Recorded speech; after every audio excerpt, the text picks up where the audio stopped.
यह जगत सारा क्षणिक है और आत्मा एक नित्य है।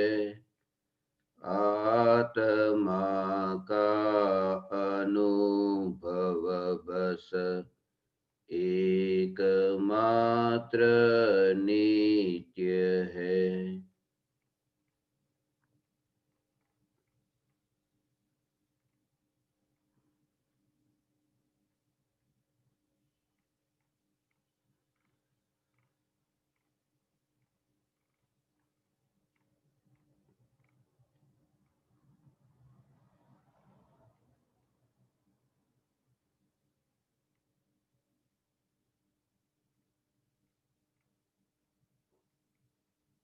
चैतन्य स्वभावी भगवान आत्मा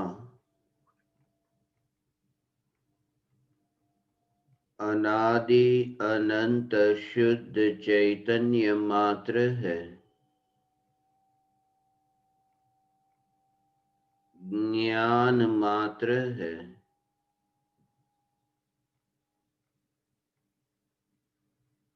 मैं शुद्ध चैतन्य मात्र, ज्ञान मात्र भगवान आत्मा हूँ।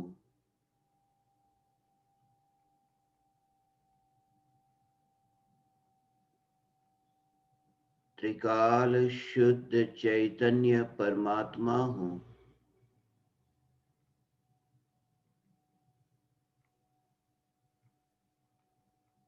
राख की दीवार के पड़ोस में होने पर भी त्रिकाल चैतन्य महल हूँ।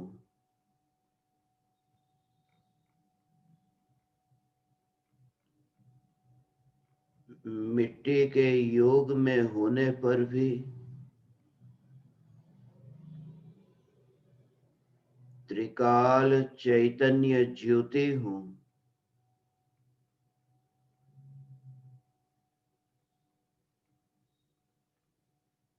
पृथ्वी को प्रकाशित करता होने पर भी त्रिकाल चैतन्य सूर्य हूँ।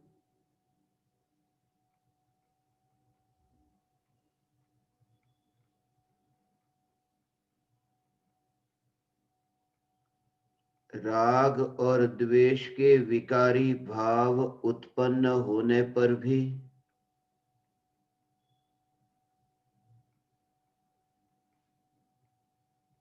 सहज बहती इस ज्ञान धारा में से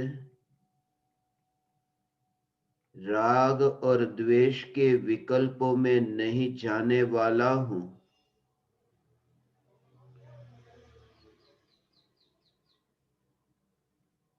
अगणित ज्ञेयों के प्रतिबिंबों से अप्रभावित रहने वाला चैतन्य दर्पण हूँ।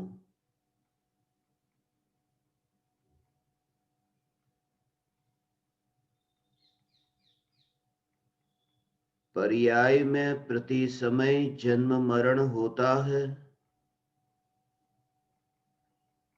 फिर भी मैं चैतन्य अमृत हूँ।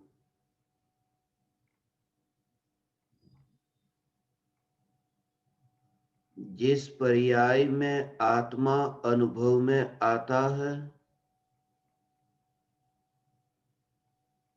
जिस पर्याय में अतीन्द्रिय आनंद का वेदन होता है,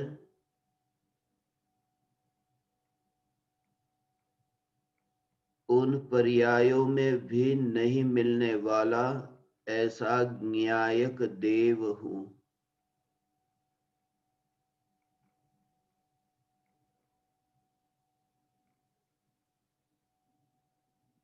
अनंत गुणाधिपति हूँ।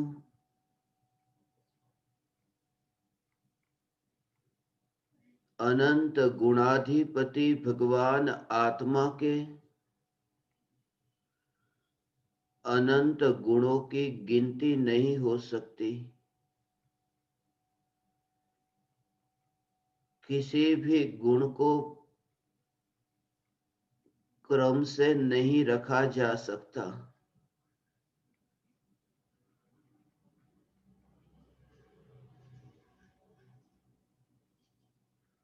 क्रम पर्याय में होता है,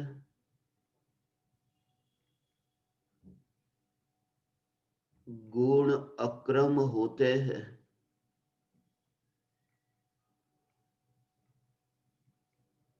अनंत गुणाधिपति भगवान आत्मा का सत्ता स्वरूप होना,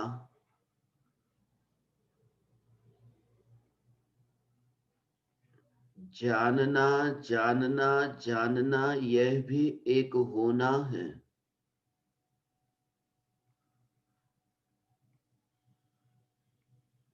करने की भाषा व्यवहार की भाषा है, करने की भाषा झूठी भाषा है।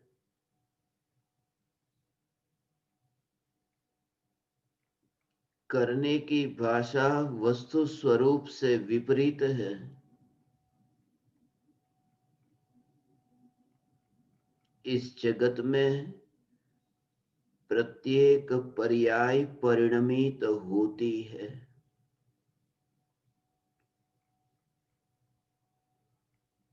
दिन रात यही ज्ञान की धारा जानने जानने रूप परिणमित होती है।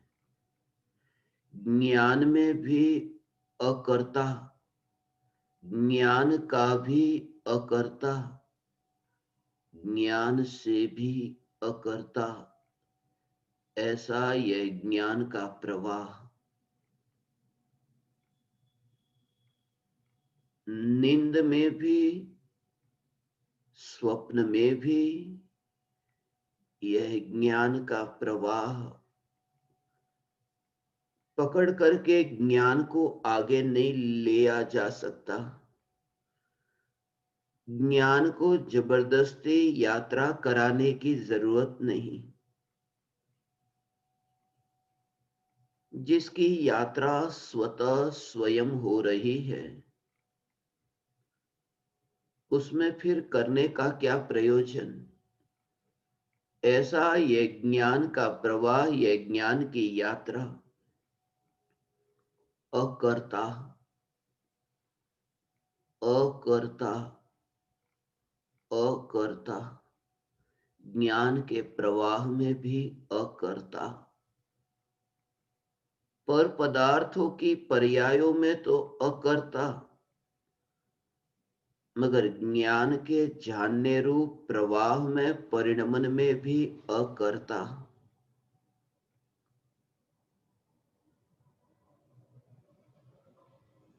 मैंने इस ज्ञेय को जाना, मैंने इस ज्ञेय को न जाना,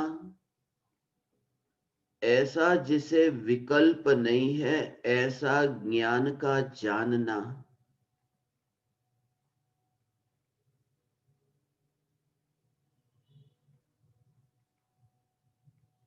एक समय की ज्ञान की पर्याय में स्वयं को संकुचित न मानना, ज्ञान की पर्याय मात्र स्वयं को न मानकर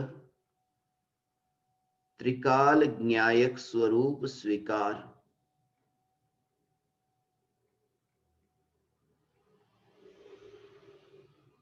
ज्ञान की यात्रा में ज्ञान का प्रवाह यदि सहज दिखाई दे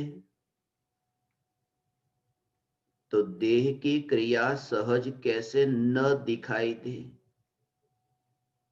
फिर सांसों का शरीर में जाना और बाहर आना,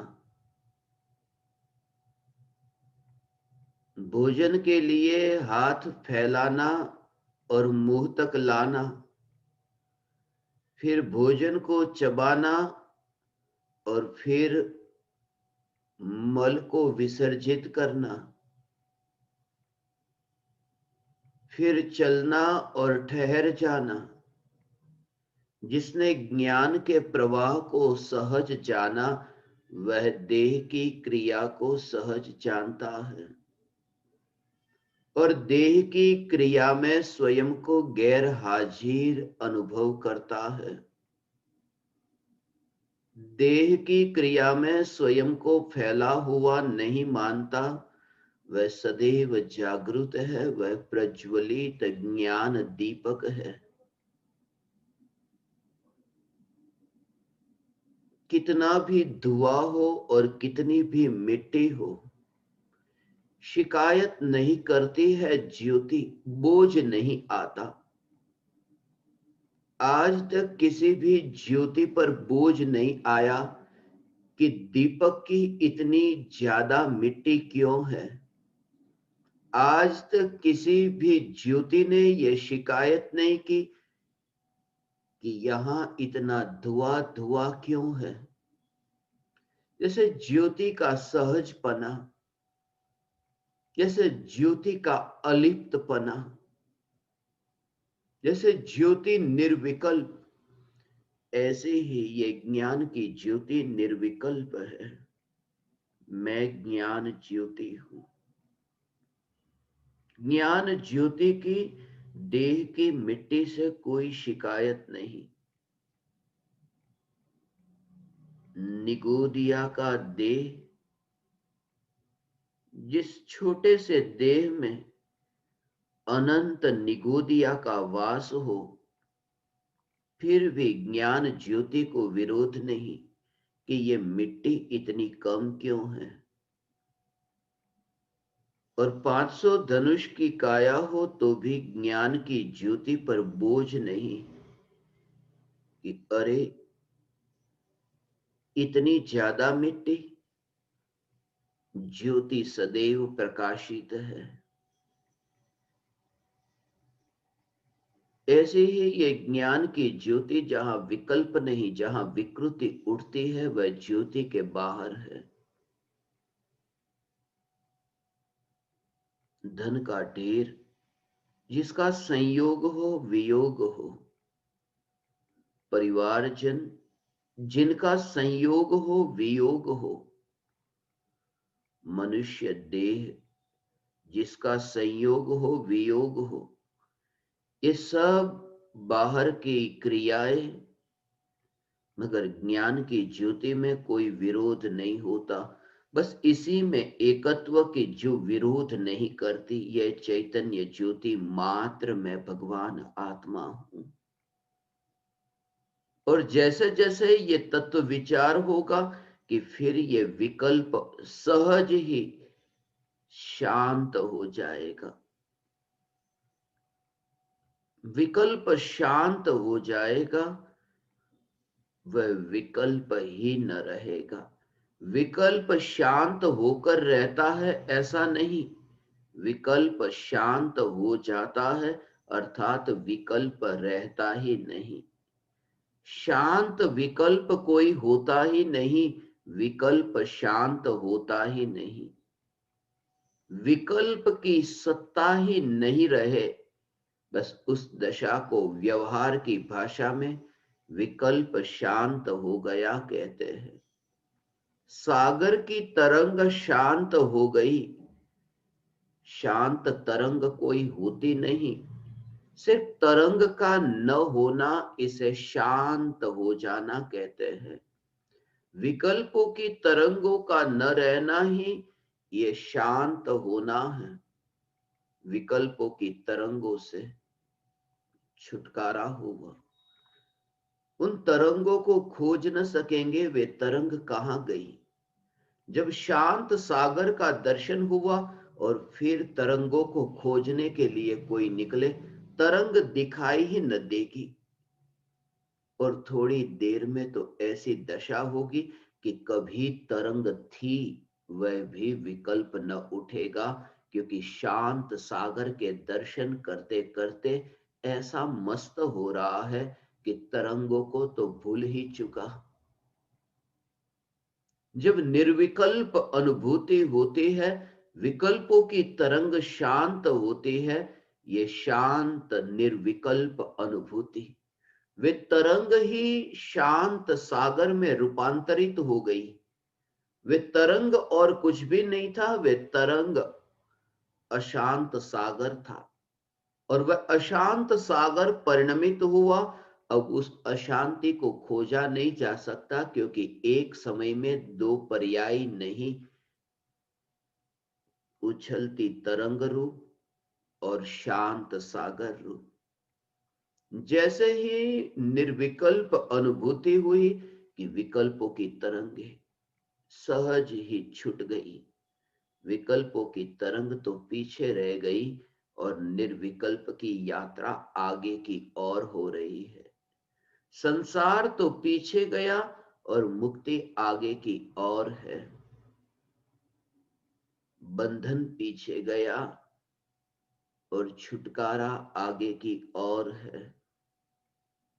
अशांति पीछे गई और शांति आगे की ओर है।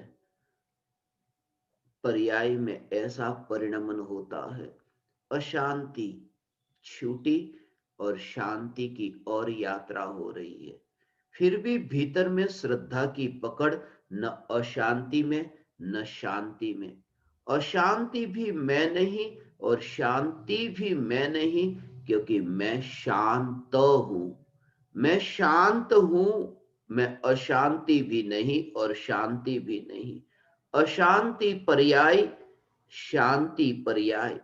अशुद्ध पर्याय अशांति है, शुद्ध पर्याय शांति है। मगर न्यायक देव त्रिकाल शांत है। यह शांत न्यायक देव जो सदैव है, सदैव है, वह स्वरूप है। उस स्वरूप में कोई फर्क न पड़ा, उस स्वरूप की स्पर्शना, उस स्वरूप का रसास्वादन। ऐसा ही रसास्वादन, सागर की तरंगे उछलती हो और सागर की तरंगे शांत हो, मगर दोनों स्थिति में जिसने सागर के खारेपन को चखा है, जिसकी जीभ सागर के पानी पर है, और उस व्यक्ति के लिए सागर की तरंगे उछले तो भी सागर खारा है, और सागर की तरंगे शांत हो जाए तो भी सागर खारा है। वह खारेपन के स्वभाव से सागर का अनुभव। ये विकल्प और निर्विकल्प से न्यारी, ऐसी ये ज्ञान की, ऐसी ये सहज, ये निर्विकल्प सत्ता, प्रकट होने वाली निर्विकल्प दशा नहीं, निर्विकल्प सत्ता। ये निर्विकल्प सत्ता मैं हूं। देह की क्रिया में सहजपने की जागृति तभी हो सकती है जब ज्ञान की क्रिया में, ये ज्ञान के कार्य में सहजपना, ये जानना जानना जानना, ये सहज हो रहा है। बहुत फैलाया है यहां संसार, घर है, परिवारजन है, बहुत फैलाया है यहां संसार। कितना फैलाया, कितने विकल्पों में उलझा, मगर भीतर में यह तत्व विचार कौन फैला है संसार में। लक्ष्य पर जोर, लक्ष्य किसका है। ज्ञान के विषय को जान लेना, ज्ञान के विषय पर जोर मत देना। ज्ञान का विषय जो है, उस ज्ञान के विषय को समझ लेना। ज्ञान के विषय में सर्वत्र श्रद्धा के सुमन अर्पण मत करना। ये ज्ञान और ये श्रद्धा, सब जानना, निषेध नहीं करना, स्वीकार करना। यह है, यह है, यह है। विकारी भाव आत्मा में उत्पन्न होते हैं। आत्मा वर्तमान में कर्मों से बंधा है। आत्मा वर्तमान में मनुष्य के देह में है। मनुष्य देहधारी है, ये स्वीकार। ये स्वीकार ज्ञान में हो। मना न करे, निषेध न करे, ये स्वीकार करे कि सब है, मगर श्रद्धा ये स्वीकार करती है कि ये जो कुछ भी है ये पर्याय में है, और पर्याय में जो है उसके लक्ष्य से कभी ये छूटने वाले नहीं, कभी कर्मों से छुटकारा नहीं, फिर वह भाव कर्म हो, द्रव्य कर्म हो या फिर नौ कर्म हो। यह जागृति, दृष्टि, श्रद्धा का जो जोर, वह त्रिकाली न्यायक देव पर ज्ञान में सब जाने। पूजा करो, भक्ति करो, व्रत तप करो या न करो, सब करता है, मगर करते समय भी भीतर में यह जागृति कि ये जो किया जा रहा है वह मेरे ज्ञान का विषय बन रहा है। दृष्टि में नहीं है, दृष्टि में तो न्यायक देव है। लक्ष्य उनका नहीं है, लक्ष्य स्वरूप का है। अनंत काल तक इसी में लीनता, ऐसा जोर नहीं है, जोर तो त्रिकाली न्यायक पर है। अनंत गुणों की पर्याय देह की क्रिया में ढल जाए, ऐसा समर्पण नहीं है। अनंत गुणों की पर्याय न्यायक देव में ढले, ऐसी निर्विकल्प अनुभूति है। सहज भेद विज्ञान, ज्ञान और श्रद्धा, जो भी ज्ञेय ज्ञान में जाने, ज्ञान में जानते समय त्रिकाल न्यायक, त्रिकाल न्यायक, त्रिकाल न्यायक देव, ये न्यायक देव का लक्ष्य। मैं त्रिकाल न्यायक देव हूं, यह न्यायक देव का लक्ष्य।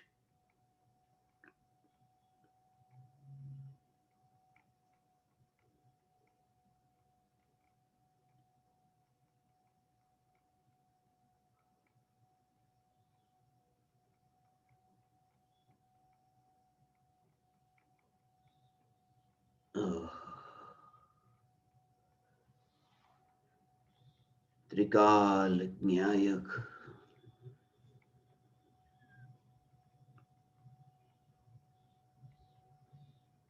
त्रिकाल न्यायक,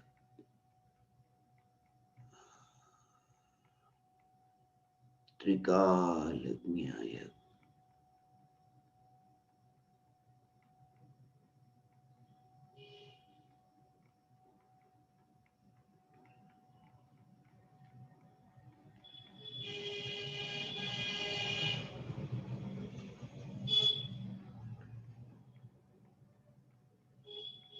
ओ